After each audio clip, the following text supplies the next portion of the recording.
Hey, cleared professionals. Today we're talking about something that I've watched quietly destroy careers for 17 years. Not loud, not dramatic, no single moment where everything falls apart. Just a slow, steady erosion of potential, of impact, of fulfillment. It's called playing small. And in the cleared world, it is absolutely everywhere. If you're a high performer in this space and something feels off, you're competent, you're cleared, you're experienced, but you're not growing the way that you know that you're capable of, this episode is the answer to that feeling. Welcome back to Beyond the Badge.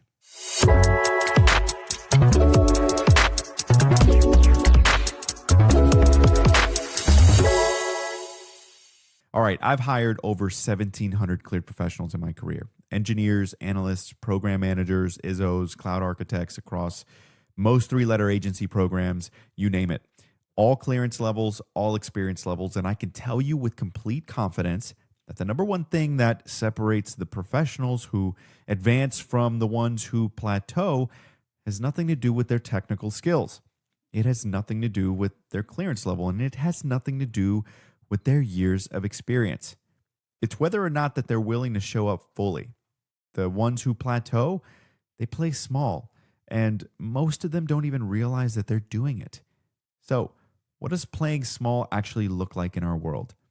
It's the senior engineer who has the answer in the meeting but stays quiet because they don't want to step on anybody's toes. It's the ISO who sees a process that's broken but doesn't raise it because that's above my pay grade. It's the program manager who has the vision for how the mission could be executed better, but keeps it to themselves because what if leadership doesn't agree?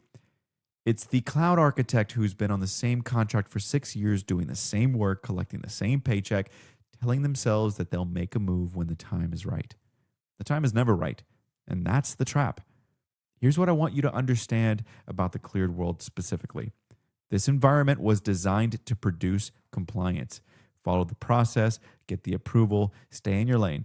Don't make waves. That structure exists for good reason, okay? We work in an environment where the stakes are real, where the mistakes have consequences that go beyond a bad quarterly report. But here's what happens. We internalize that compliance so deeply that we start applying it to our careers. We start waiting for permission to grow. We start treating our own potential like it needs to be approved by somebody above us. And nobody is going to give you that approval. Nobody is going to walk up to you and say, hey, now's the time for you to start leading. Now's the time for you to speak up. Now's the time for you to go after what you actually want. That permission only comes from one place, and you already know where that is. You know, I recently was listening to someone I really respect talk about this concept called ratios of risk. The idea that the return that you want has to be matched by the investment you're willing to make. And most people in this community are trying to get a level 4 career while making level 1 investments in themselves. They want the senior leadership role, but they won't speak up in meetings. They want the $250K comp package, but they won't have the uncomfortable conversation about their value. They want to be known as a leader, but they won't take on the project that has any real risk attached to it. You cannot get a big return on a small bet. That's not how it works. Not in business, not in life, and certainly not in your career. Now, let me talk about the cost because I don't think people have actually sat down and calculated what playing small is actually costing them. There's the opportunity cost. Every time that you don't speak up, someone else does. Every time that you don't raise your hand, someone else gets the visibility. Every time you stay comfortable, someone else is building the reputation that gets them the call first when the next contract spins up. Over a career, those moments compound, and the gap between where you are now and where you could be gets wider every single year. There's the personal cost. Playing small is exhausting in a way that's hard to explain until that you felt it. It's not the exhaustion of hard work, it's the exhaustion of suppression, of constantly editing yourself, of knowing what you're capable of and choosing not to access it. That's what's draining you, not the job, you. And then there's the legacy cost. And this is the one that I want you to basically sit with, right? I've placed over 1,700 people in this industry. I've watched careers from the beginning to the end, and I can tell you the professionals who played it safe in their entire career, who never took a risk, who never stepped into their full potential, they don't look back with peace. They look back with regret. not because they failed, but because they never really tried. This is a really steep price to pay for comfort. So, how do you stop it? That same person talks about meeting the moment, deciding that right now, not next quarter, not after the performance review, not when you feel more ready. Right now is when you step into what you're actually capable of. And in the cleared world, that looks like this. It means speaking up in the next meeting when you have something worth saying, not waiting to be called in, not softening it so much that the point gets lost, saying the thing clearly and owning it. It means raising your hand for the project that scares you a little, the one that's outside of your comfort zone, the one where you might not have all the answers yet, because that's exactly where growth lives.